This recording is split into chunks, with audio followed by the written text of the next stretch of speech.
Il y a 8 ans, le pape François a publié une encyclique de référence sur l'écologie, Laudato Si. 8 ans plus tard, il constate que s'il a bouleversé notre vision du problème, de notre côté, nous n'avons toujours pas bouleversé nos habitudes. Aujourd'hui, le jour du Seigneur ouvre le dossier Laudate Deum. C'est une petite lettre apostolique bien sentie que le pape François adresse au monde. Pas grand-chose de nouveau au niveau théologique, mais un vrai changement de ton. Nous mettre face à l'évidence de l'urgence climatique, nous mettre face à l'évidence de nos responsabilités. Le pape veut siffler la fin de la récré et nous partage son exaspération. Les théories climato-sceptiques, y compris dans l'Église, les logiques économiques et financières qui continuent de sacrifier l'avenir sur l'autel de la croissance, les discours et théories obscènes qui feraient des plus pauvres la cause du problème alors qu'ils en sont les premières victimes. Quant aux gouvernants, le pape leur adresse un message sévère, constatant qu'aucun moyen n'a été mis en place pour s'assurer de l'application des grands accords internationaux, actant ainsi leur échec successif.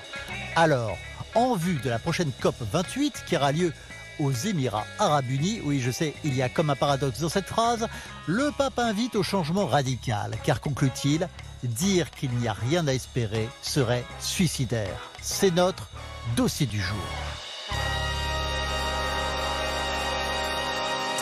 Et le changement radical auquel le pape nous invite, le voilà, il tient en quelques pages. Je vous le conseille, loué Dieu par le pape François. On va en parler tout de suite. Bonjour à tous et bienvenue à vous, Pierre-Louis Choquet. C'est un plaisir de vous recevoir.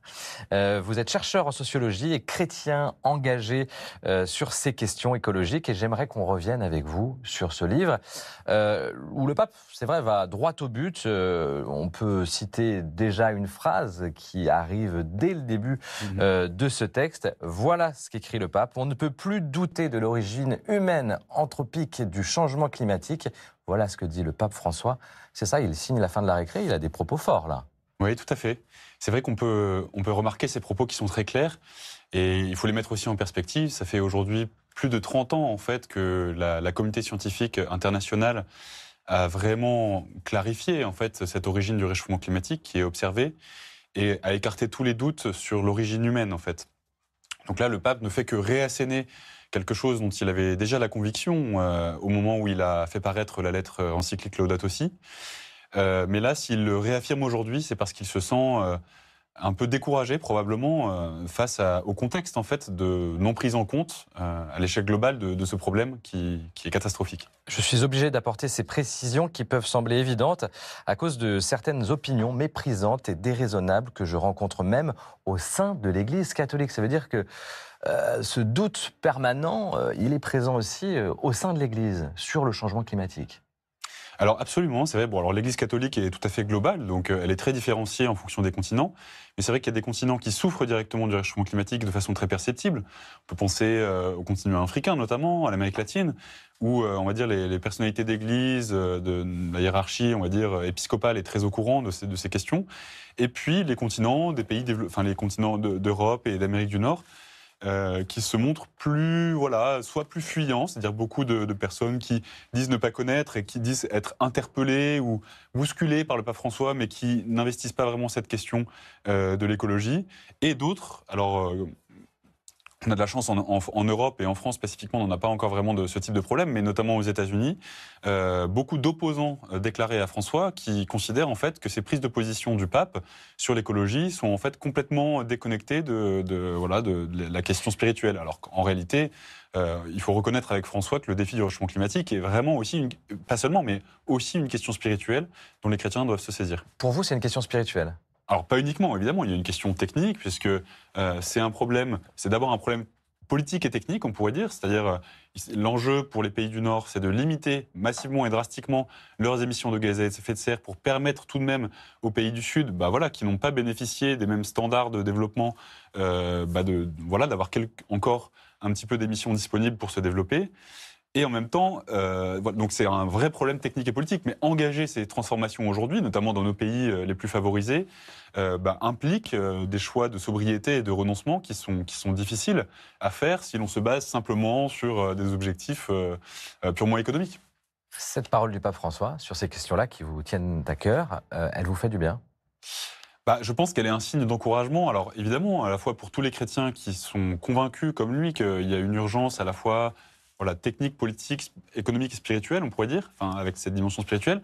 Mais c'est aussi une parole qui peut rejoindre, le pape dirait, toutes les personnes de bonne volonté, qui ne sont pas forcément chrétiennes, mais qui sont très nombreuses. C'est la grande force du pape François aussi. De l'écologie. Ouais. Alors ça fait longtemps que les papes, en réalité, dédicacent, on pourrait dire, leurs encycliques sociales aux personnes de bonne volonté, depuis, on pourrait dire Paul VI notamment.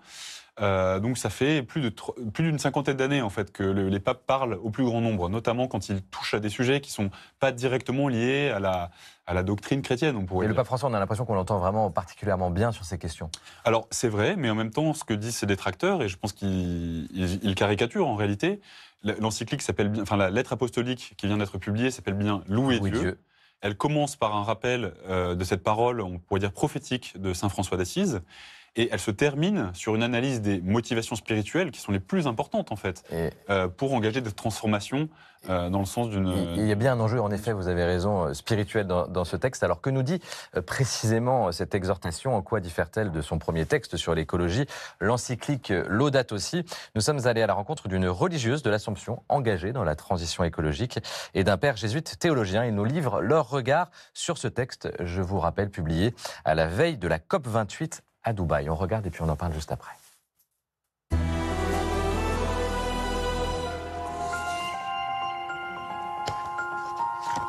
Du point de vue théologique, il n'y a rien de substantiellement nouveau par rapport à Laudato Si. La dernière partie de l'exhortation ne fait que résumer, il cite énormément de passages de Laudato Si, avec les accents mis sur l'unicité des créatures, la fameuse phrase, proposition « tout est lié ».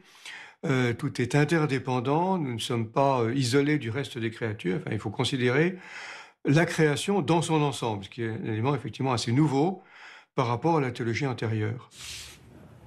Le pape insiste sur les inégalités mondiales, qui sont à la fois des inégalités riches-pauvres, mais qui sont aussi ces inégalités en termes d'émissions d'équivalent de CO2. Le pape désigne directement, alors non seulement les Américains, mais aussi finalement le style de vie des Occidentaux ou des classes aisées de tous les pays.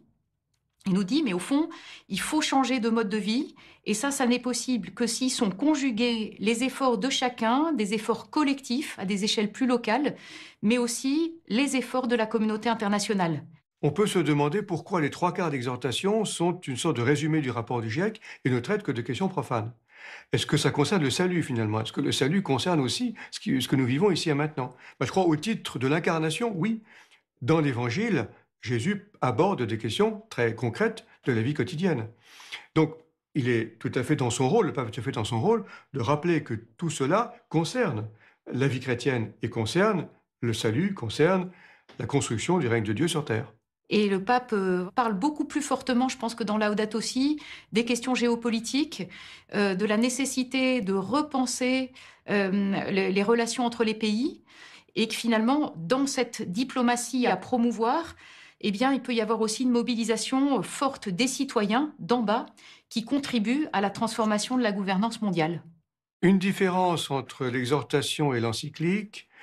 L'encyclique avait, à mon sens, une note plus accentuée d'espérance à la fin. On sent que le pape est plus préoccupé, c'est la raison d'être précisément de ce texte, est davantage préoccupé par l'avenir de la planète qu'il ne l'était en 2015.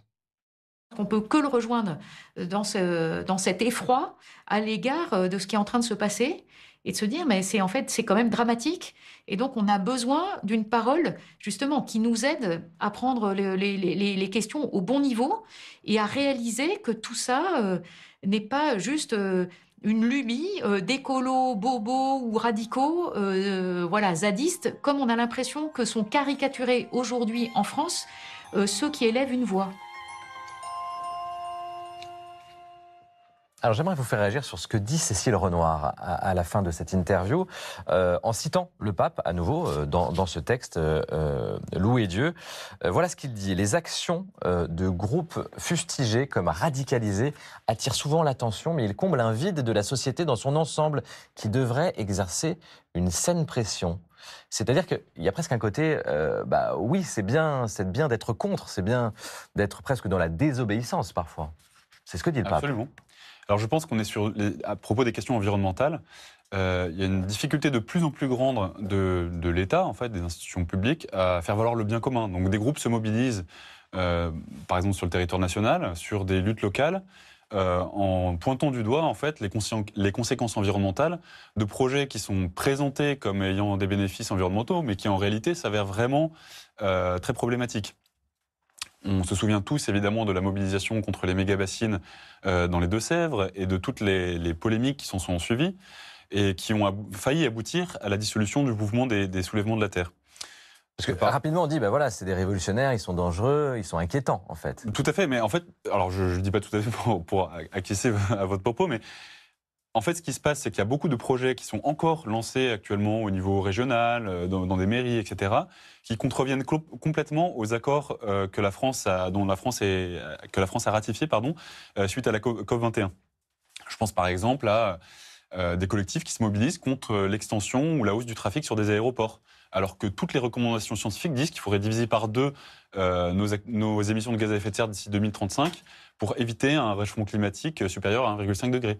Donc voilà, et en fait, sur ces luttes locales, on a une répression des personnes qui s'engagent qui est disproportionnée en fait par rapport à leur engagement, qui vise à signifier le fait que ces projets sont contraires au bien commun en fait, si on se soucie de cette question environnementale. Donc, c'est ce que souligne le pape. Parfois, Absolument. il y a une cohérence, en tout cas, dans ces actions-là. Je pense que quand le pape est venu à Marseille et qu'il a donné son appui, même d'un point de vue visuel, en fait, en accueillant les bénévoles et les salariés de SOS Méditerranée, qui font du sauvetage en mer pour porter secours aux migrants qui menacent de se noyer, il a vraiment appuyé la dimension aussi politique, on peut le dire, de son message en disant ce n'est pas possible de laisser des personnes mourir en mer.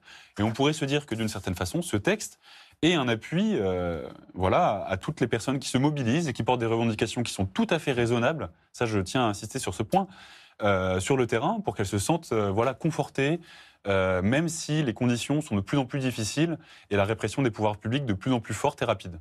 Il y a aussi un décryptage économique dans ce qu'on a entendu, notamment par la religieuse Cécile Renoir. Voilà ce que dit le pape. La logique du profit maximum au moindre coût, déguisée en rationalité, en progrès et en promesses illusoires, rend impossible tout souci sincère de la maison commune. On l'a entendu dans ces 2 interviews. C'est vrai que tout est lié, en fait, pour le pape François. La question économique, en quoi elle pèse sur la question écologique ? Et écoutez, cela fait longtemps que les papes successifs insistent vraiment sur la nécessité de réguler l'économie de marché. C'est important, oui. Pour qu'elle ne génère pas en fait de destruction en fait chez nous ou bien souvent dans les pays du Sud où on a externalisé une partie de notre production. Et le pape insiste là-dessus. Ce n'est pas très surprenant parce que de fait, on sait très bien que cette déréglementation, cette dérégulation du climat, cette destruction aussi de la biodiversité, le pape en parle relativement peu d'ailleurs dans son encyclique, il parle surtout du climat, mais il y a aussi des vraies inquiétudes sur la biodiversité, sont liées à un mode de vie économique qui conduit à artificialiser toujours plus les sols en ce qui concerne la biodiversité, utiliser plus d'énergie fossile. Donc il est absolument urgent en fait qu'on mette en place des mesures pour limiter cette dépendance, notamment aux énergies fossiles, parce que en fait ce sont ces énergies fossiles qui sont en fait consubstantielles au mode de production économique dans lequel on est, et il faut imaginer d'autres voies pour être moins dépendant et avoir une économie qui soit peut-être moins destructrice et plus à l'écoute des limites. Avec des acteurs économiques parfois qui mentent aussi, c'est ce que dénonce le pape. Il y a des mensonges de ces entreprises. Alors absolument, ça on revient sur de grands groupes économiques qui peuvent mentir pour continuer leur activité. Tout à fait, on revient un petit peu sur la première citation que vous me proposiez de commenter à propos de l'origine anthropique du réchauffement climatique.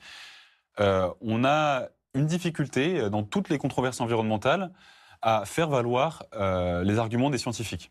Donc je fais partie de la communauté scientifique, on essaye d'établir un travail de vérité en fait pour essayer de comprendre un travail d'objectivation des processus de destruction environnementale. Et bien souvent, sur différentes controverses, la plus célèbre c'est celle sur les énergies fossiles et le réchauffement climatique, des recherches ont montré que l'industrie du pétrole et du gaz avait contribué à brouiller la conscience de l'opinion publique, notamment aux États-Unis, mais aussi en Europe, pour empêcher en fait les politiques de mettre en place des mesures ambitieuses pour limiter la consommation des énergies fossiles. Et donc, on a un vrai enjeu. Et c'est pour ça que le pape... La question de la vérité et du mensonge, c'est vraiment important dans ce combat aujourd'hui pour la transition écologique. Il est important, il est important que les scientifiques puissent faire leur travail, que leurs avis puissent être écoutés. Alors souvent, leurs avis ne sont pas toujours extrêmement uniformes. Il y a parfois des différences d'opinion.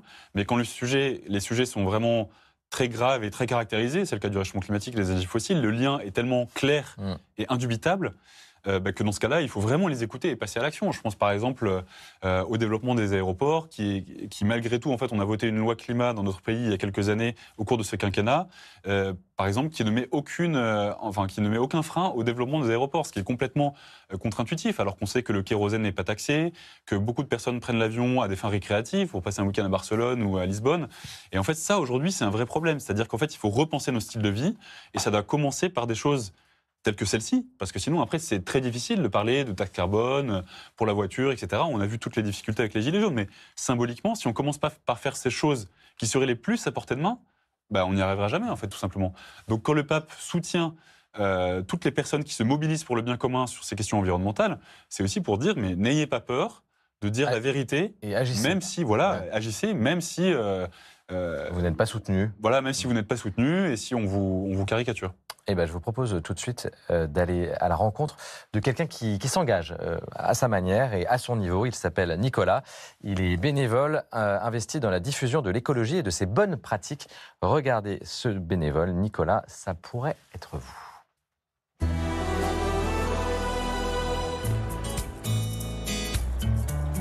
Je m'appelle Nicolas Monpère, j'ai 42 ans, je suis informaticien et je suis co-référent écologie intégrale pour le diocèse de Limoges. Je suis également co-référent pour la fresque du climat en Limousin. Aujourd'hui, j'anime une fresque du climat pour la paroisse de Couzex, à côté de Limoges. Juste pour préciser, en fait, ces cartes, elles s'appuient sur les données des rapports du GIEC.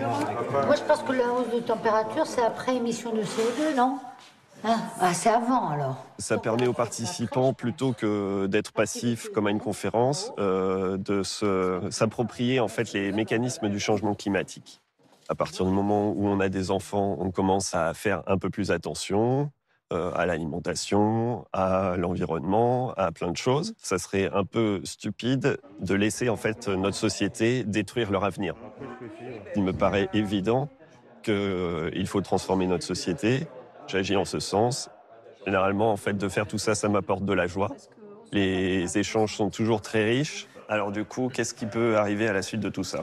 Mais déjà, là, si on n'a plus à manger... Qu'est-ce qui se passe ? Les famines, ok. Première carte. Les maladies des hommes.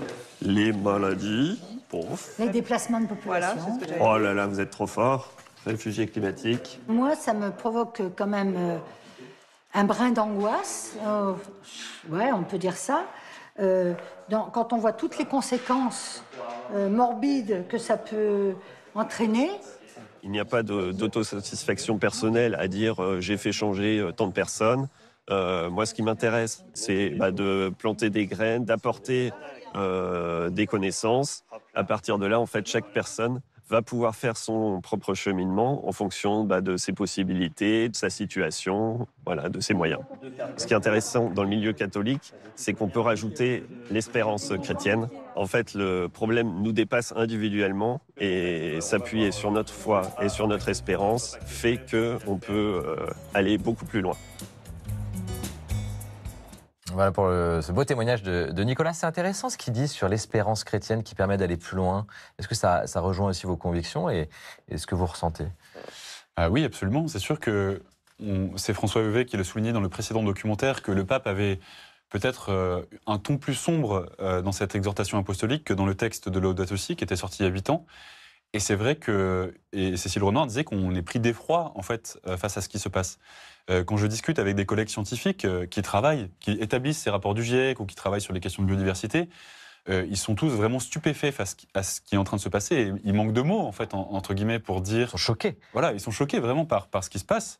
Et beaucoup de personnes sur le terrain qui se laissent interpeller, des citoyens, des citoyennes, par la profondeur des bouleversements qui sont déjà enclenchés, se demandent comment on va faire, dans quel monde nos enfants vont grandir.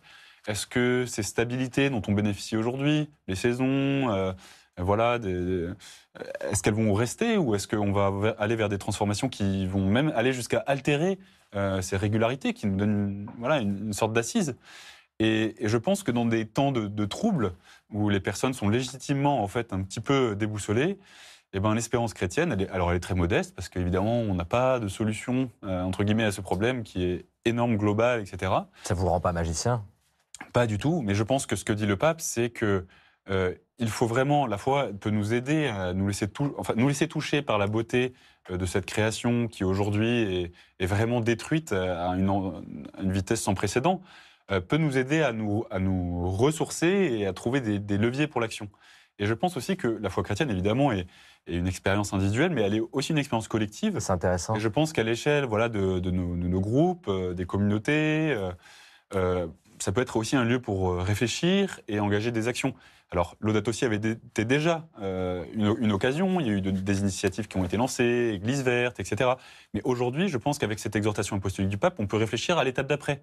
C'est-à-dire que, à mon avis, il faudrait que les communautés chrétiennes aillent plus vers le monde et se demandent qu'est-ce qui se passe autour de nous, quels sont les problèmes environnementaux dans notre ville, dans notre département. Comment agir concrètement, localement. Voilà. Si par ailleurs, des personnes qui s'engagent dans les mouvements écologistes rencontrent de telles difficultés, sans forcément y aller nous-mêmes en première ligne, parce que c'est pas forcément facile, est-ce qu'on peut les aider? Est-ce qu'on peut leur apporter de la consolation, les appuyer? La consolation. Il y a 1000 façons, en fait, d'être solidaire. On le voit très bien sur la question des réfugiés, où les catholiques sont très impliqués, les chrétiens sont très impliqués. Ils savent faire. Ouais. Ils savent faire. Donc je pense qu'il faut pas avoir peur. Il faut pas avoir peur non plus de s'informer de ce qui se passe, même si ça nous fait peur. Je pense qu'il ne faut pas baisser les bras, même si c'est grave. Ouais, c'est très important. Et le pape, d'ailleurs, dénonce aussi, dans une autre partie, le discours apocalyptique aussi de certains en disant tout est foutu, c'est terminé, c'est la fin. Donc on n'est pas là-dedans quand on est chrétien et qu'on se bat pour les questions écologiques. Écoutez, en fait, ce que dit le pape, moi je suis très frappé dans ce texte, c'est qu'il insiste beaucoup sur le diagnostic scientifique. Donc il se laisse vraiment toucher par ce que disent ces scientifiques, et à un niveau qui n'est pas simplement celui de la raison, c'est aussi, il se laisse toucher au cœur, en fait. Et je pense qu'une fois qu'on se rend compte de ce qui se passe et de tout ce qui pourrait être fait, qui n'est pas encore fait pour empêcher que les choses soient aussi graves qu'elles ne pourraient l'être si on ne fait rien, eh ben on se rend compte qu'on a beaucoup de travail. Donc ça aussi, ça peut être assez puissant de se rendre compte qu'il y a beaucoup de choses à faire pour empêcher la destruction, pour essayer d'endiguer, d'imaginer comment on pourrait vivre avec moins de ressources. Renoncer à certaines choses qui sont inutiles. Et ça demande d'être discuté, même à une petite échelle. Et ça, je pense que il y a beaucoup de choses à faire. Et on peut, en allant dans l'action, et en même temps sans perdre cette dimension aussi contemplative, dont parle le pape au début et à la fin de l'exhortation apostolique et dans Laudato Si, en liant cette question de l'action et de la contemplation, on peut avancer sans se laisser décourager et sans tomber dans l'inaction. C'est le combat d'une génération, de votre génération en tant que chrétien, mais pas seulement. Est-ce que vous avez l'impression de vous retrouver dans ces valeurs-là avec votre génération? Vous êtes quand même jeune, engagé sur ces questions-là. Elles ne viennent pas de nulle part. Ces questions qui émergent en vous et où vous êtes très clairement, vous vous battez. Je ne sais pas si je suis tout à fait d'accord. Je pense qu'en fait, la question écologique touche, on va dire, des personnes dans toutes les générations. Par exemple, je suis impliqué dans une lutte locale contre l'aéroport de Beauvais dans l'Oise. Ouais. Et en fait, les personnes avec qui on collabore, tous les âges. Au nom, évidemment, sont de tous les âges. Vous faites bien de me répondre ainsi. Ça, c'est important. C'est rassurant aussi. Il ne faut pas non plus cliver en fonction de génération, en disant... On a quand même le sentiment que les jeunes sont plus sensibles à ces questions-là. Peut-être, mais pas tous les jeunes. Il y a aussi des jeunes, y compris dans l'Église, et le pape leur parle aussi. Le message du pape sur les sarcasmes, l'indifférence, etc., il n'est pas que adressé à des vieux cardinaux qui croisent dans les couloirs du Vatican à Rome. C'est aussi adressé à des jeunes chrétiens qui aujourd'hui considèrent que les seuls enjeux de la vie chrétienne, c'est la participation au culte et on va dire la transmission d'un patrimoine religieux. Le pape leur parle aussi à eux, et moi aussi je voudrais leur parler pour leur dire qu'en fait, si on n'a pas de monde commun partagé avec le reste des hommes et des femmes de cette planète, on va aller nulle part. Donc, et que ça, c'est un enjeu spirituel. Écoutez... Et donc, il ne faut pas trop cliver sur les générations, mais essayer de parler au plus grand nombre. Écoutez, merci. Le message est passé. Merci Pierre-Louis. L'émission se poursuit. Restez avec nous avec la culture. Et la culture chez nous, c'est Constance de Bonaventure. Bonjour Constance. Bonjour David, bonjour. Bonjour. Grande joie de vous retrouver comme chaque dimanche. Et on commence avec un merveilleux roman de Clara Arnaud qui nous emmène dans les Pyrénées. Oui, Et vous passerez comme des vents fous, un titre sublime pour un roman qui l'est tout autant. Alors ça se passe dans les Pyrénées, en Ariège. Alma est une jeune éthologue passionnée, autrement dit une scientifique spécialiste du comportement animal. Sa mission, c'est de suivre nuit et jour une ours qui vient d'être réintroduite dans les Pyrénées. Gaspard, lui, est berger et cet été, il repart dans les alpages avec son troupeau après avoir vécu un drame l'année précédente. Donc on suit donc ces deux trajectoires et le récit est ponctué par les attaques répétées de l'ours qui, vous l'imaginez, vont scinder la population de la vallée en deux clans. Il y a les pour et les contre. Et en parallèle, l'auteur nous raconte l'histoire de Jules. Au 19e siècle, ce montreur d'ours quitta la vallée pour se produire à New York après avoir lui-même capturé et élevé son propre ourson. Clara Arnaud, l'auteur, nous immerge dans cette montagne et dans ce monde finalement sauvage et violent que peu de gens connaissent. Ça foisonne de détails, de couleurs et d'odeurs. Et puis, ce qui est très fort, c'est que les personnages sont vraiment nuancés, ce qui nous offre un recul très précieux justement sur les enjeux de cette réintroduction de l'ours et puis sur la place de l'homme dans ce monde sauvage. Et vous passerez comme des vents fous un très très beau roman de Clara Arnaud, c'est chez Actes Sud. La place de l'homme dans ce monde sauvage, ça vous parle ? Absolument, je pense que ce qui se passe depuis quelques années autour de le renouveau de la littérature, des sciences humaines, autour de la question écologique, montre qu'il y a bien l'émergence d'une sensibilité en fait qui est très forte. Autour de ces questions des vivants, non humains évidemment, avec qui on partage. Ça se conjugue un peu de partout, hein, même dans. Oui, absolument. Même le pape en fait se soucie de ça. Ouais. Je pense que c'est évidemment corrélé à ce qui est en train de se passer, la destruction dont on a parlé tout à l'heure. Donc c'est un appel probablement à se laisser toucher en fait aussi à travers la littérature. Ouais, tout à fait. Comme une exhortation apostolique peut toucher le cœur des gens avant de leur donner des arguments rationnels, etc. Et maintenant, un documentaire qui vous a touché, Constance, sur les prêtres. Oui, magnifique film sur la prêtrise, sacerdoce. Alors, le réalisateur a suivi 5 prêtres au parcours et au tempérament vraiment différents et il décortique leur vocation. Alors, il y a par exemple Antoine qui sillonne la France dans sa caravane, Gaspard qui est un prêtre montagnard qui, lui, accompagne des jeunes en proie aux addictions, Paul qui est fan de cyclisme, François, prêtre parisien ou encore Mathieu qui, lui, est engagé dans les bidonvilles. Je vous propose de regarder tout de suite un extrait de la bande-annonce.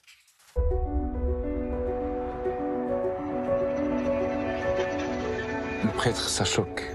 Sa vie choque, parce que sa vie n'est pas ordinaire. Seigneur Jésus, je te rends grâce, parce que tu m'as donné d'être avec toi, prêtre. Pourquoi est-ce qu'il est célibataire? Pourquoi est-ce qu'il vit cette vie-là? Les gars, vous avez sûrement remarqué qu'on veut faire le bien, et qu'on n'y arrive pas, et qu'on veut pas faire le mal, mais qu'on le fait quand même.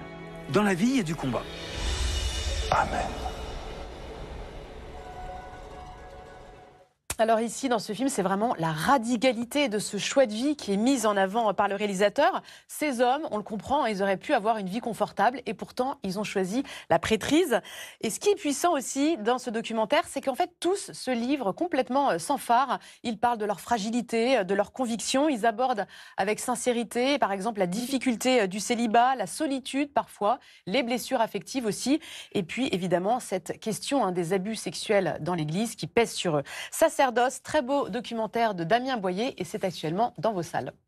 Direction maintenant la Haute-Loire, Constance, à côté du monastère où nous allons célébrer la messe. Vous nous faites découvrir un petit bijou. Oui, tout à fait. Je voulais m'arrêter dans cette magnifique collégiale Saint-Gall, dont la partie la plus ancienne remonte au XIVe siècle. Une église gothique posée sur les bords de l'Allier, tout à fait typique du gothique auvergnat, assez monumentale, elle est fortifiée, ses toits sont bas et couverts de tuiles rouges orangées, avec ce beau clocher polygonal et sa façade principale toute plate. Alors je vous le disais, c'est du gothique méridional avec des murs minces et des fenêtres très étroites. Et comme souvent dans cette région, la nef est à la fois large et basse, si bien que toute l'assemblée est réunie dans un seul volume très vaste. À l'époque, on souhaitait absolument que l'ensemble des fidèles puissent entendre le prêche. Le mobilier est magnifique, il y a des stalles Renaissance que vous voyez, et puis des tableaux qui pour la plupart sont l'œuvre du peintre Guy François, grand peintre classique du XVIIe siècle, des objets offerts à l'époque par les fidèles de la collégiale qui s'occupaient eux-mêmes de l'ornement de leur église. Merci Constance, à dimanche prochain. À dimanche. Merci Pierre-Louis d'avoir été avec nous. Restez tout de suite avec nous pour la messe ce matin que nous célébrons donc dans un monastère chez les sœurs dominicaines de Langeac. À tout à l'heure.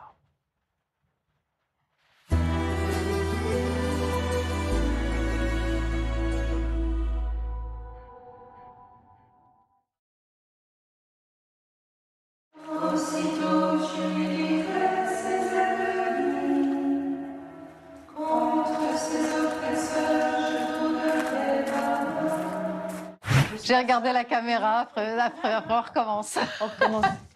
Donc je suis sœur Thérèse, moniale dominicaine ici au monastère de Langeac. Nous avons une vie de prière et de travail. Notre travail principal est une imprimerie. Nous avons aussi un petit atelier d'icônes peintes et un atelier de reliure dans lequel je travaille. Cette activité me met aussi en lien avec tous les hommes.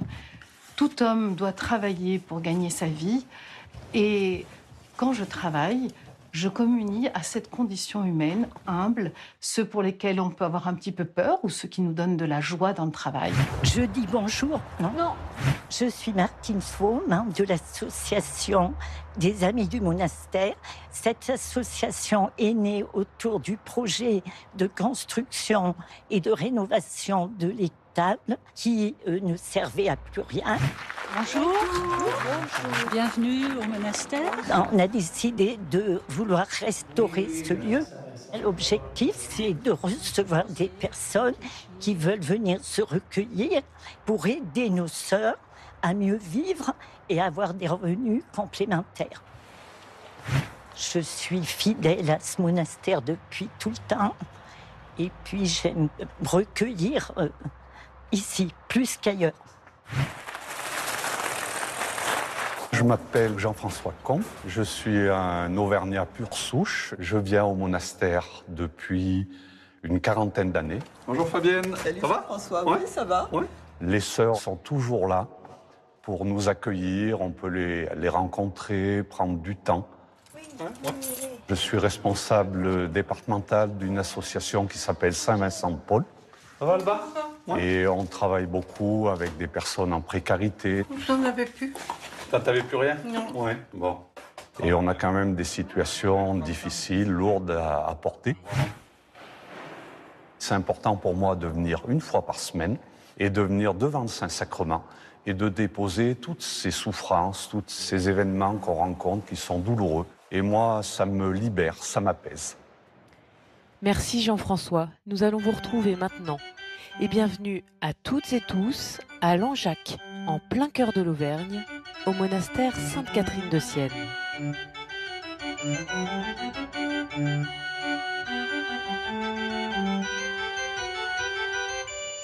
Ce matin, ce sont les dominicaines qui nous accueillent pour fêter les 400 ans de la fondation de leur monastère.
Fabienne Marie est la prieure de cette communauté des Dominicaines de Langeac, fondée par Bienheureuse Agnès, dont les reliques se trouvent ici, dans cette chapelle du monastère.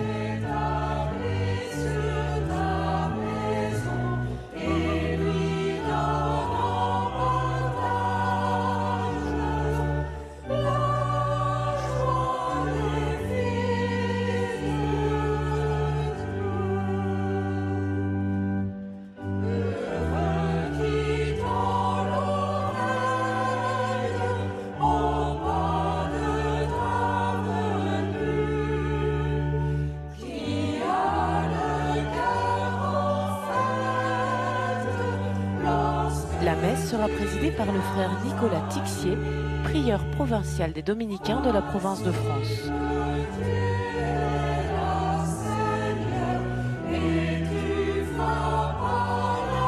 Et Julien est le maître de chœur des 12 sœurs qui vivent ici.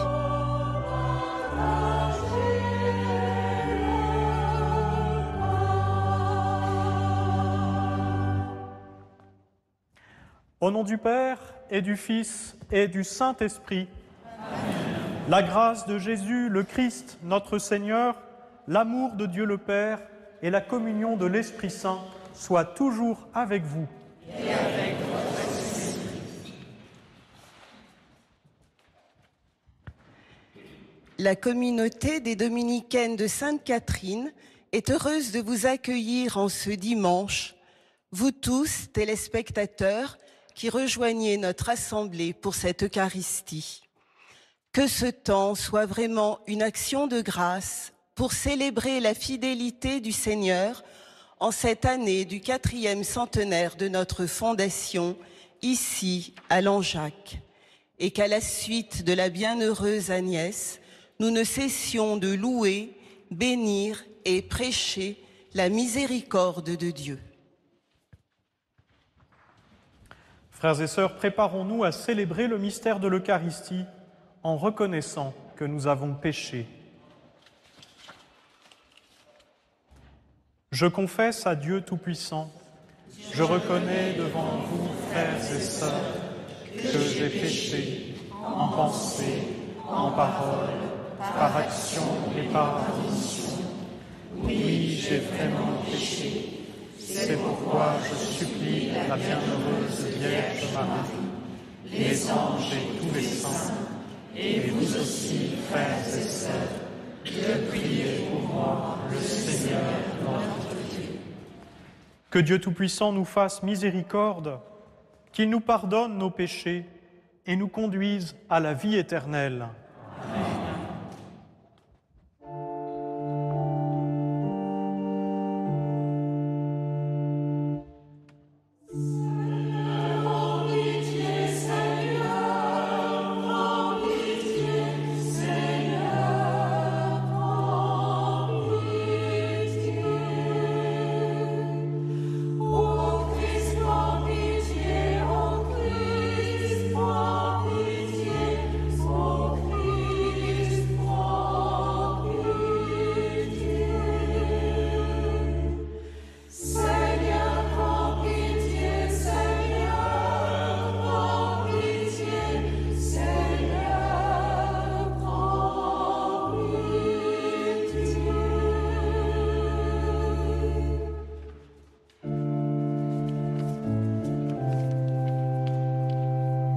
Gloire à Dieu au plus haut des cieux.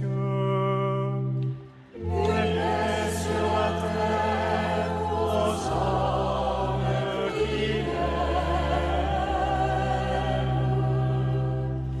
Nous te louons, nous te bénissons, nous t'adorons, nous te glorifions.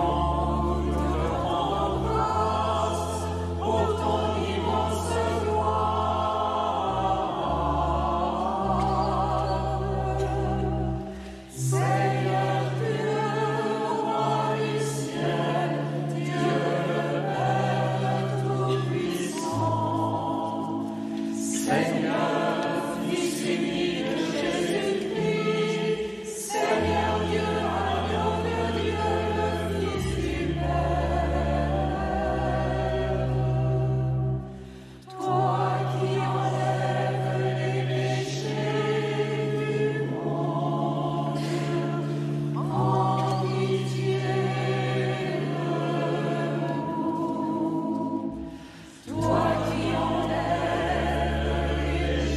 du monde.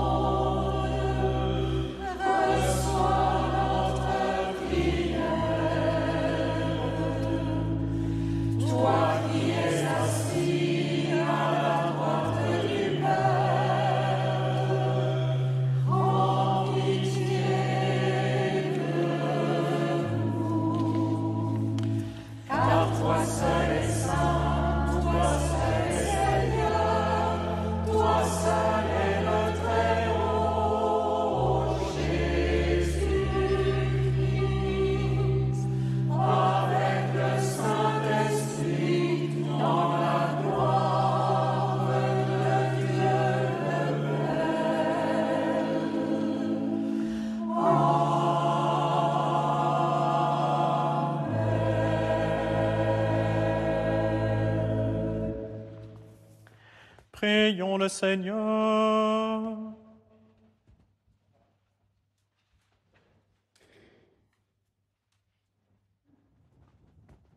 Dieu éternel et tout-puissant, fais-nous toujours agir pour toi d'une volonté ardente et servir ta gloire d'un cœur sans partage.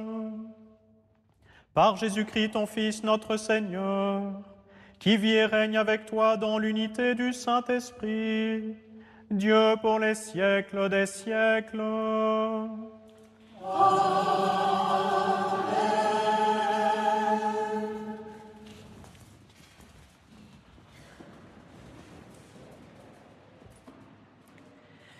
Lecture du livre du prophète Isaïe.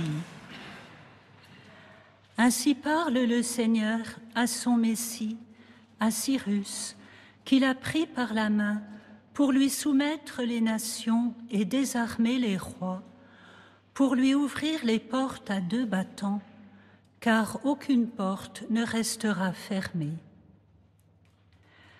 À cause de mon serviteur Jacob, d'Israël mon élu, je t'ai appelé par ton nom, je t'ai donné un titre alors que tu ne me connaissais pas. Je suis le Seigneur, il n'en est pas d'autre. Hors moi, pas de Dieu.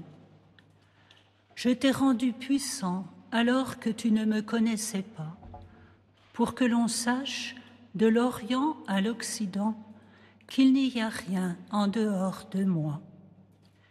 Je suis le Seigneur, il n'en est pas d'autre. Parole du Seigneur.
Lui, le Seigneur a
Lecture de la première lettre de saint Paul apôtre aux Thessaloniciens. Paul, Sylvain et Timothée, à l'église de Thessalonique qui est en Dieu le Père et dans le Seigneur Jésus-Christ. À vous, la grâce et la paix. À tout moment, nous rendons grâce à Dieu au sujet de vous tous, en faisant mémoire de vous dans nos prières. Sans cesse, nous nous souvenons que votre foi est active, que votre charité se donne de la peine, que votre espérance tient bon en notre Seigneur Jésus-Christ, en présence de Dieu notre Père. Nous le savons, frères bien-aimés de Dieu, vous avez été choisis par lui. En effet, notre annonce de l'Évangile n'a pas été chez vous simple parole, mais puissance, action de l'Esprit Saint, pleine certitude. Parole du Seigneur.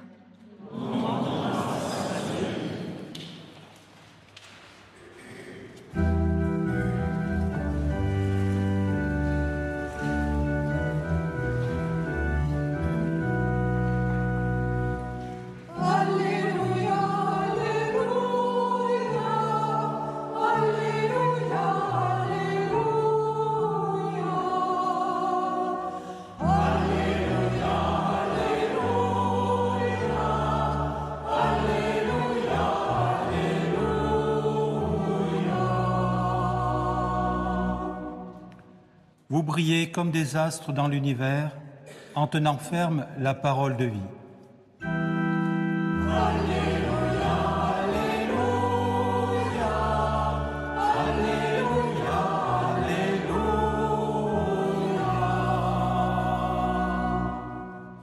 Le Seigneur soit avec vous.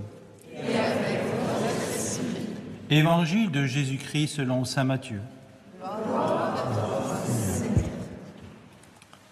En ce temps-là, les pharisiens allèrent tenir conseil pour prendre Jésus au piège en le faisant parler. Ils lui envoient leurs disciples, accompagnés des partisans d'Hérode. « Maître, lui disent-ils, nous le savons, tu es toujours vrai et tu enseignes le chemin de Dieu en vérité. Tu ne te laisses influencer par personne, car ce n'est pas selon l'apparence que tu considères les gens.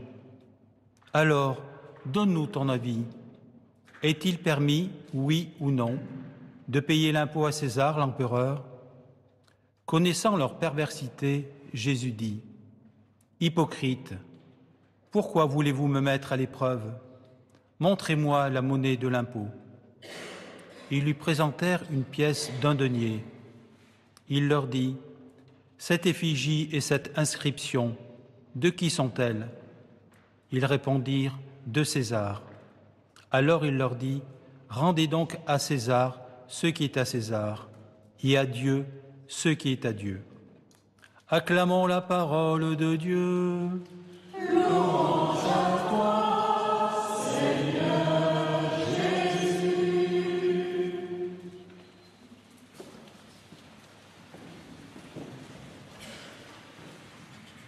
Le frère Franck Dubois, lui aussi de la famille des Dominicains, va maintenant prononcer l'homélie.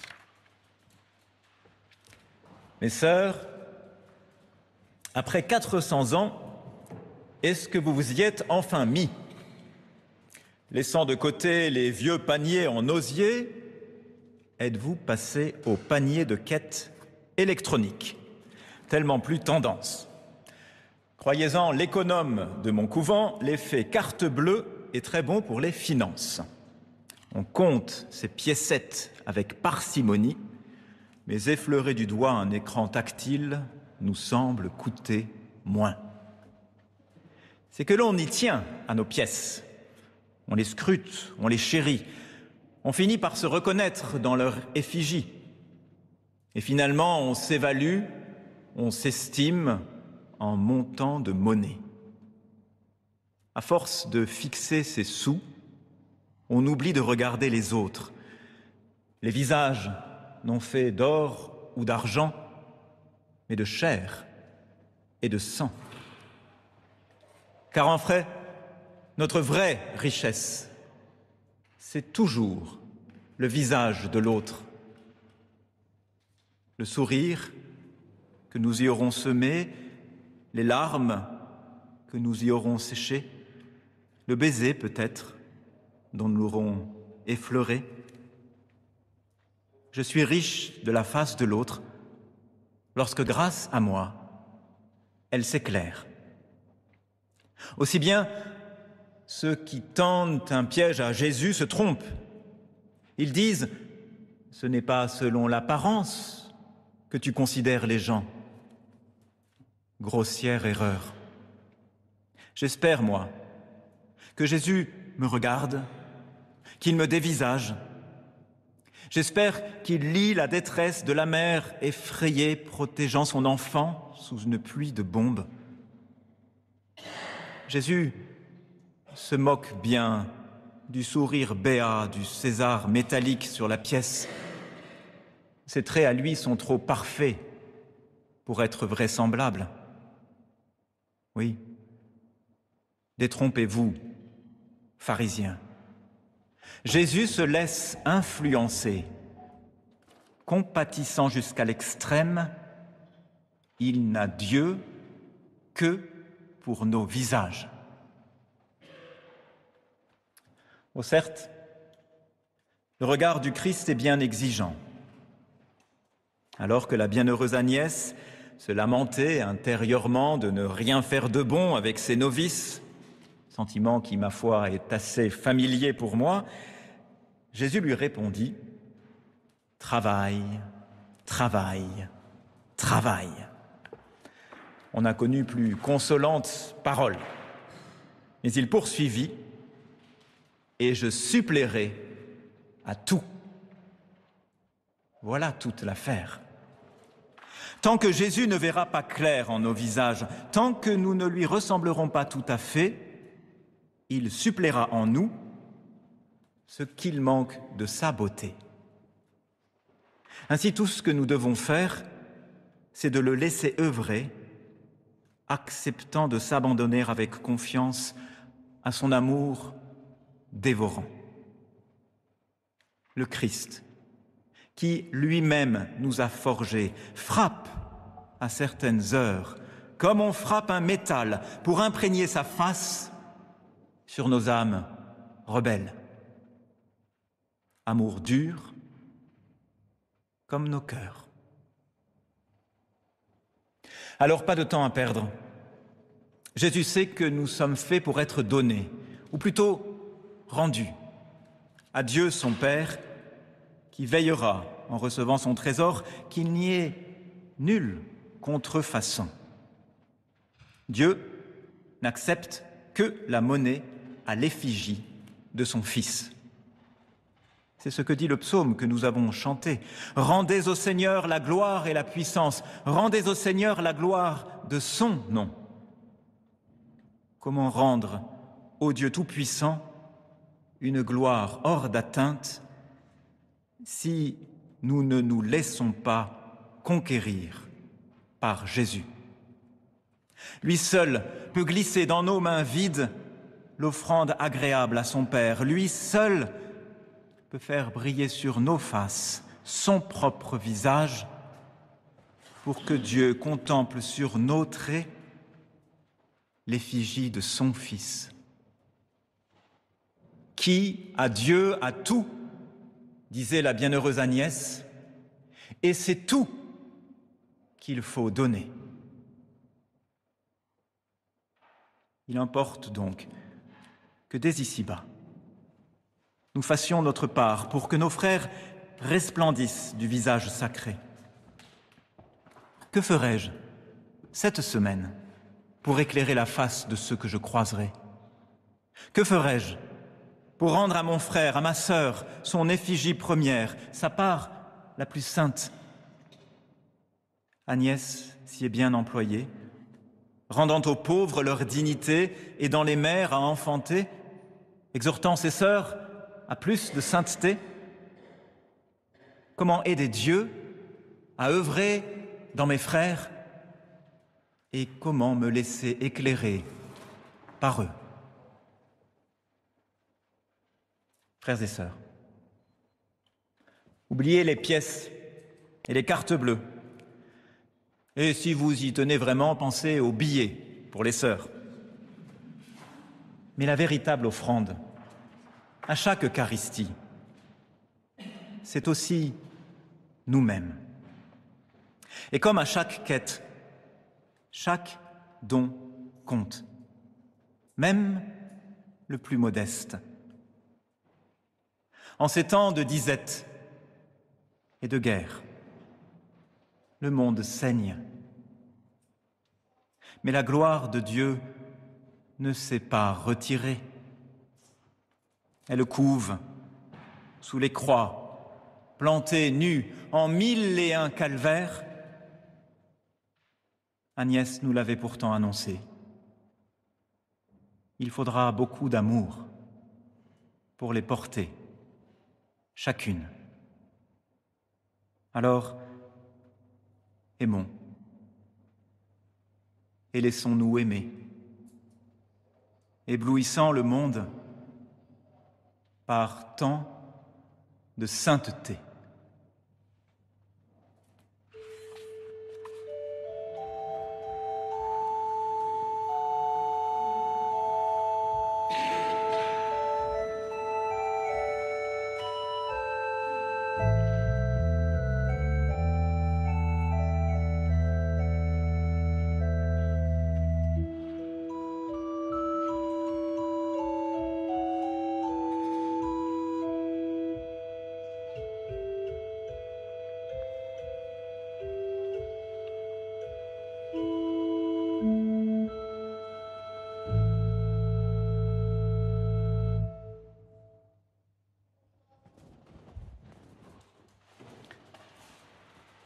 Je crois en Dieu, le Père Tout-Puissant, Créateur du ciel et de la terre, et en Jésus-Christ, son Fils unique, notre Seigneur, qui a été conçu du Saint-Esprit, est né de la Vierge Marie, a souffert sous Ponce Pilate, a été crucifié, est mort et a été enseveli, est descendu aux enfers.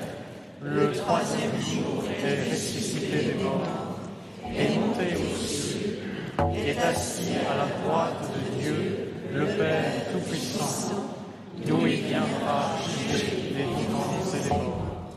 Je crois en l'Esprit Saint, à la Sainte Église catholique, à la communion des saints, à la rémission des péchés, à la résurrection de la chair, à la vie éternelle.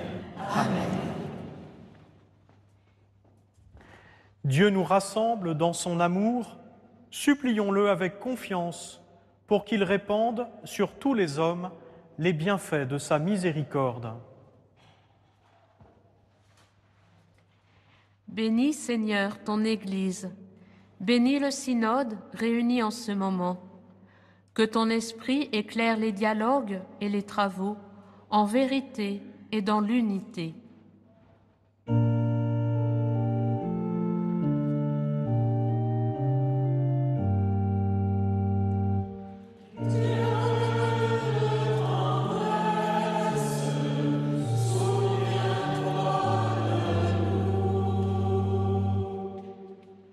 Bénis, Seigneur, les gouvernants de par le monde. Dirige leur esprit et leur cœur selon ta volonté, afin qu'ils servent la paix et la justice. Nous te confions la Terre sainte et tant de pays en guerre.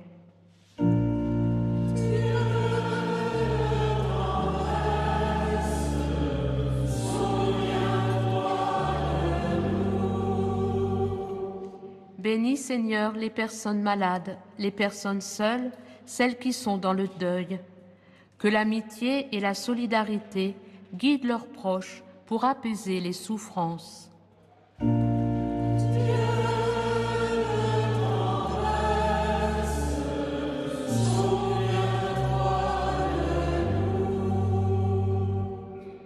Bénis, Seigneur, notre assemblée et tous ceux qui nous rejoignent grâce au jour du Seigneur. dans l'élan de la semaine missionnaire, que nous soyons des témoins de la bonne nouvelle, porteurs de joie et de lumière.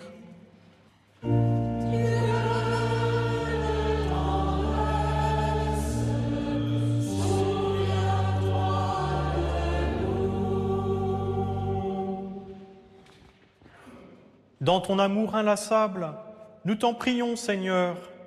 Écoute notre prière, exauce-la, et donne-nous de te chercher avec ferveur, par Jésus le Christ, notre Seigneur.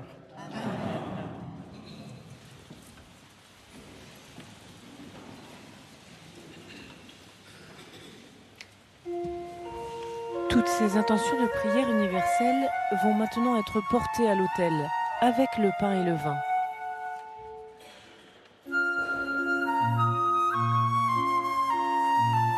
Nous pouvons nous joindre à cette procession des offrandes en confiant également au Seigneur nos vies, nos joies, nos peines, car c'est tout cela que symbolise aussi ce pain et ce vin.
Priez, frères et sœurs, que mon sacrifice, qui est aussi le vôtre, soit agréable à Dieu, le Père Tout-Puissant.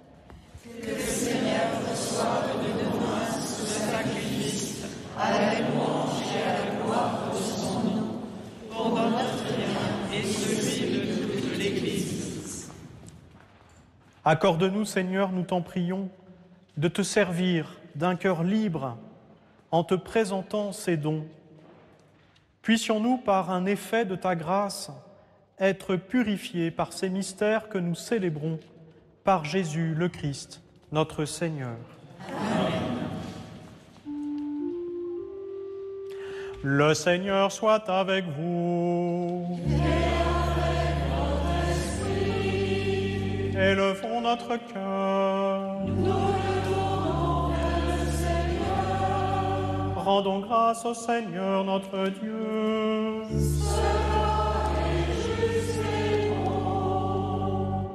Vraiment, il est juste et bon pour ta gloire et notre salut, de t'offrir notre action de grâce toujours et en tout lieu. Seigneur, Père très saint, Dieu éternel et tout-puissant, c'est en toi que nous sont donnés la vie, le mouvement et l'être. Dans notre corps, nous éprouvons chaque jour les effets de ta tendresse, et nous avons déjà les promesses de la vie éternelle. Nous avons reçu les premiers dons de l'Esprit, par qui tu as ressuscité Jésus d'entre les morts. Et nous tenons cette espérance que vive à jamais en nous le mystère de Pâques. C'est pourquoi nous te louons avec tous les anges, et dans la joie, nous te célébrons en proclamant.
Toi qui es vraiment saint, toi qui es la source de toute sainteté, Dieu notre Père, nous voici rassemblés devant toi.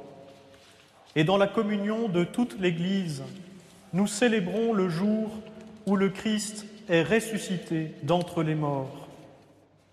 Par lui que tu as élevé à ta droite, nous te prions. Sanctifie ces offrandes en répandant sur elles ton esprit, qu'elles deviennent pour nous le corps et le sang de Jésus le Christ, notre Seigneur. Au moment d'être livré et d'entrer librement dans sa passion, il prit le pain, il rendit grâce, il le rompit et le donna à ses disciples en disant : « Prenez et mangez-en tous. Ceci est mon corps livré pour vous. »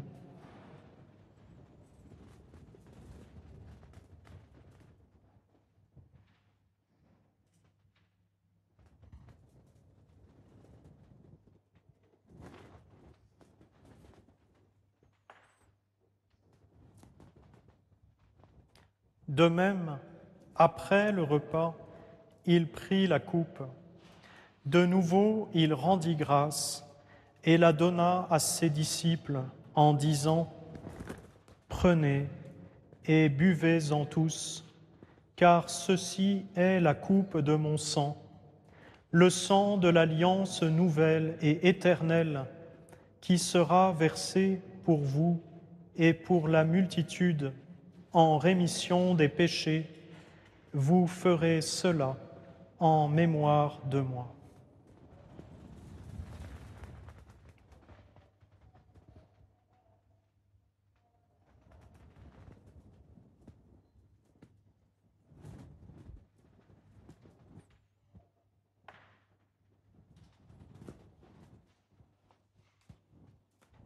Proclamons le mystère de la foi.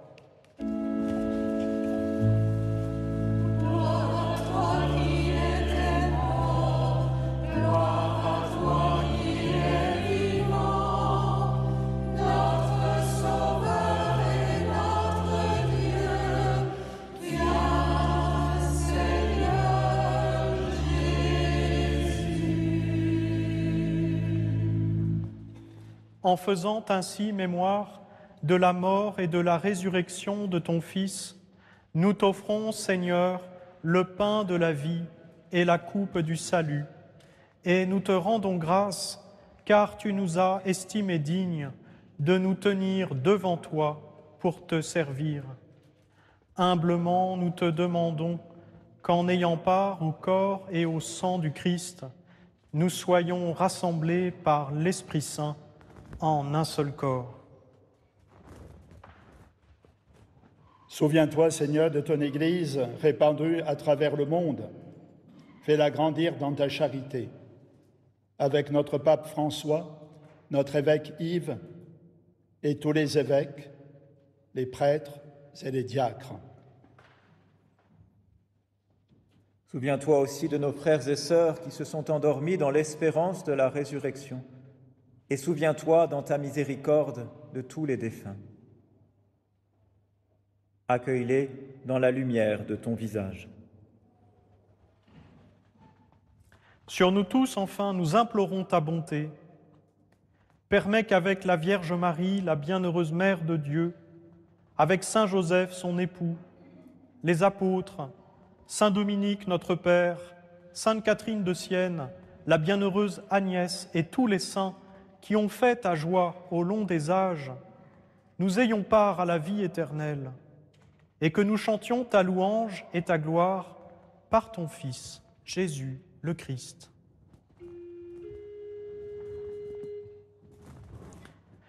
Par lui, avec lui et en lui, à toi, Dieu le Père Tout-Puissant, dans l'unité du Saint-Esprit, tout honneur et toute gloire pour les siècles des siècles.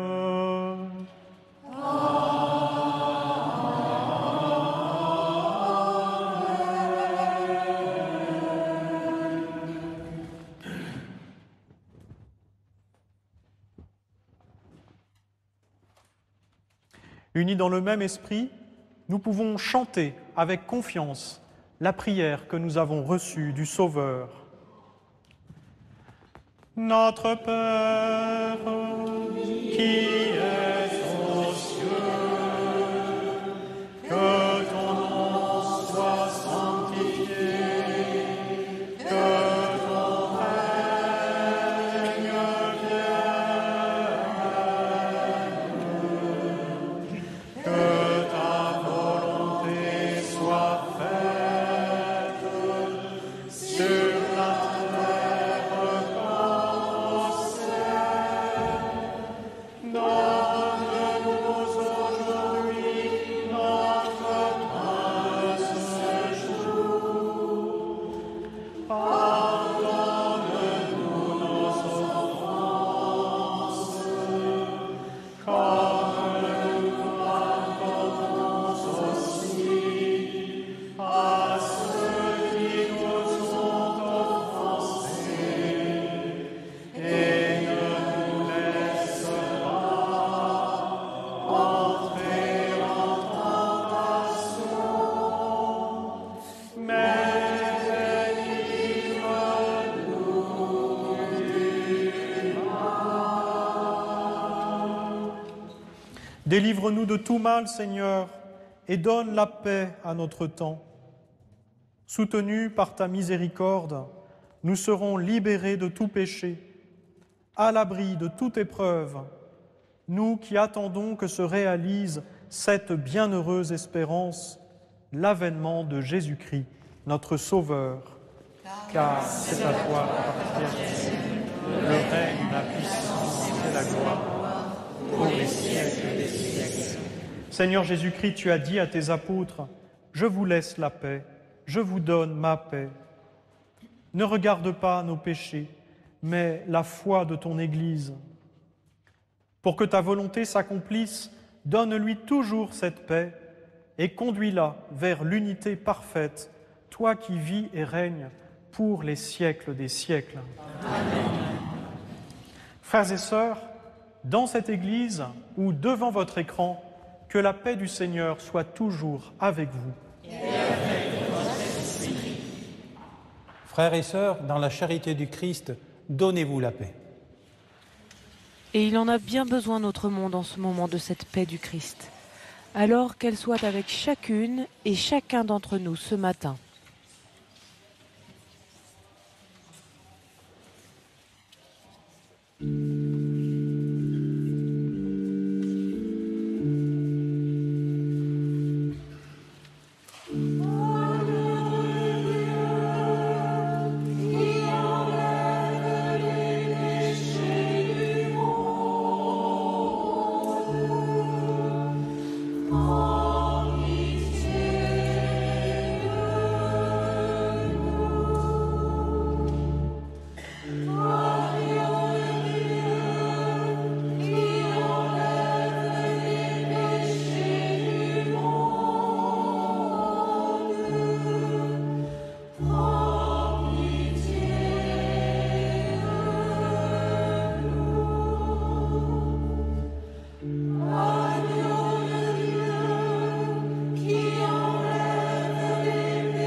Voici l'agneau de Dieu, voici celui qui enlève les péchés du monde.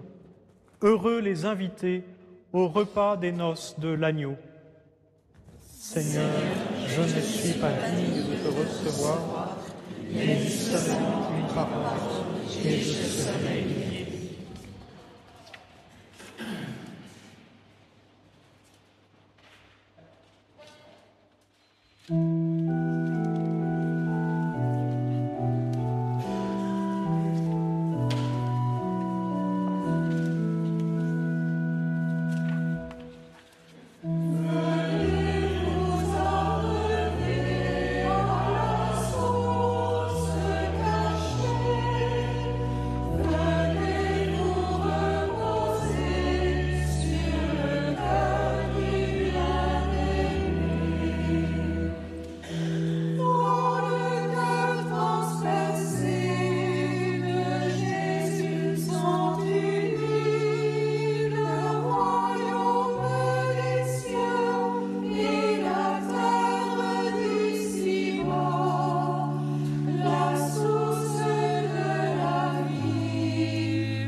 Et laissons-nous aimer, nous disait le frère Franck Dubois dans son homélie. Bienheureuse Agnès de Langeac a témoigné par sa vie que Dieu nous aime toujours. Alors, avec les mots de Monseigneur Henri Brincard, ancien évêque du Puy, adressons cette prière à Agnès de Langeac pour nous tourner avec elle vers le Seigneur. Bienheureuse Agnès, fortifie notre foi en celui qui s'est fait chair. Aide-nous à tourner notre regard vers les choses d'en haut. Puissent les préoccupations parfois si lourdes de notre vie quotidienne ne pas nous faire oublier les appels profonds de notre cœur. Aide-nous au cours de chaque messe à offrir notre cœur, notre prière et nos souffrances à Jésus, l'amour. Amen.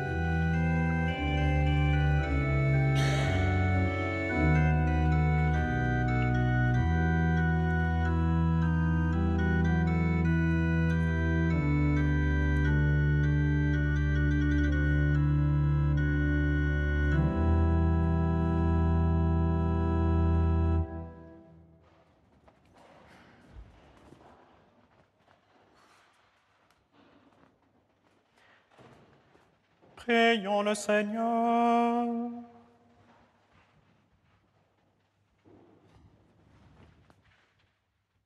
Accorde-nous, Seigneur, nous t'en prions, de progresser en participant aux réalités du ciel. Ainsi, nous serons soutenus par tes bienfaits en ce temps et façonnés par ceux de l'éternité. Par le Christ, notre Seigneur. Amen. Le Seigneur soit avec vous. Et avec votre esprit. Et que Dieu Tout-Puissant vous bénisse, le Père, le Fils et le Saint-Esprit. Amen. Allez dans la paix du Christ. Nous rendons grâce à Dieu. Frères et sœurs, que vous soyez ici, à Langeac, bien que vous soyez chez vous, devant votre écran, restons ensemble. Restons unis toute cette semaine dans la prière. Comptons les uns sur les autres et que jamais personne ne se sente délaissé. Et prions encore avec nos sœurs dans la joie de ce jubilé. Confions-nous au Seigneur, lui qui est si proche de nous.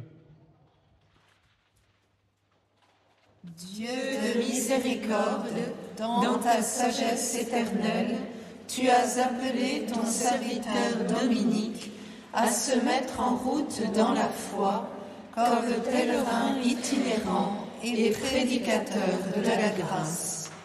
Il désira associer à la sainte prédication nos premières sœurs moniales, en leur confiant de chercher le Seigneur, de penser à lui, de l'invoquer dans le secret, afin que la parole de Dieu ne lui revienne pas sans fruit, mais accomplisse en plénitude ce pourquoi il l'a envoyé. La bienheureuse Agnès de Jésus et ses sœurs ont désiré poursuivre ce propos dans une grande fidélité à l'Évangile. En commémorant ce jubilé de la fondation de notre monastère de Langeac, nous te demandons d'insuffler à nouveau en nous l'Esprit du Christ ressuscité, pour que nous puissions proclamer par toute notre vie l'Évangile de la paix dans la persévérance et la joie, par ce même Jésus-Christ notre Seigneur. Amen. Après cette prière du jubilé qui nous fait porter dans notre cœur toute la communauté des Dominicains, nous terminons cette célébration par un chant composé à partir des écrits de bienheureuse Agnès de Langeac.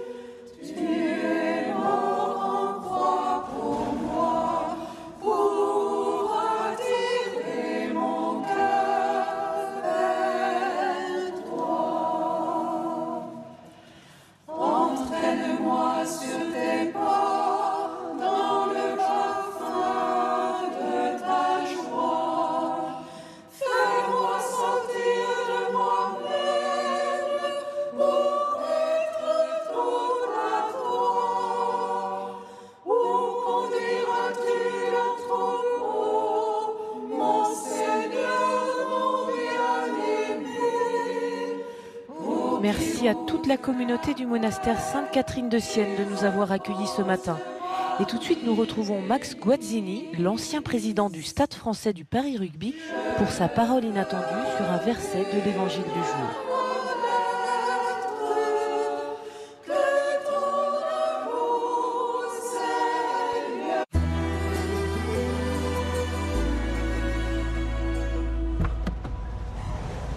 Bonjour. Alors on va au stade de rugby Jean-Moix que j'ai fait construire.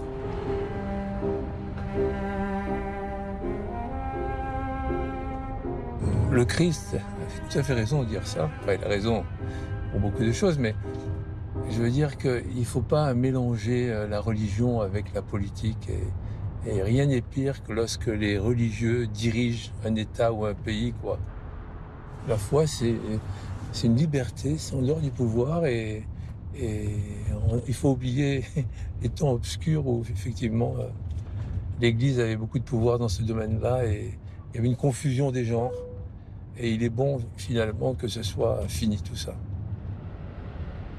La religion, pour moi en tout cas, c'est personnel.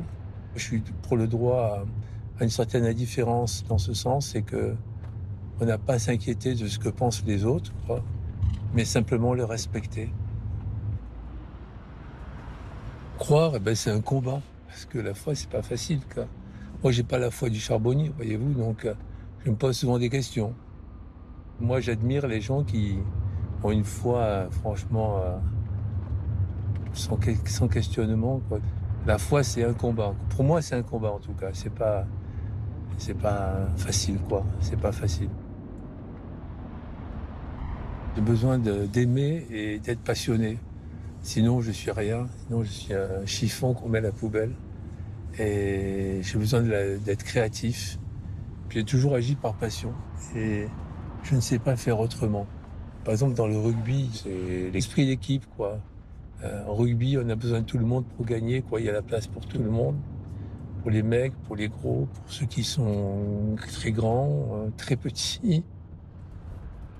On arrive au stade de rugby de Paris, le stade Jean-Bouin, le stade du Stade français, qui a été 14 fois champion de France.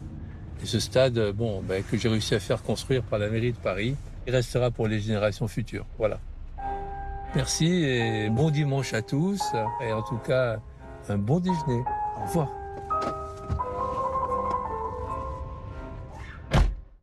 Et malgré l'élimination du 15 de France à la Coupe du Monde de rugby, voilà une très belle parole de Max Guazzini, grand monsieur du rugby français, ancien dirigeant du groupe Énergie et également, on le sait moins, producteur de musique religieuse. Dimanche prochain, la messe sera célébrée en Belgique, à Jumet, dans la chapelle Notre-Dame de Haigne. Et juste avant, nous reviendrons sur la grave crise des abus sexuels dans l'Église qui se poursuit malgré la SIAZ, malgré les multiples scandales.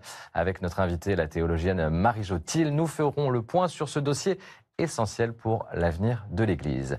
D'ici là, je vous souhaite de passer un bon dimanche, une bonne semaine et surtout, le plus important, portez-vous bien.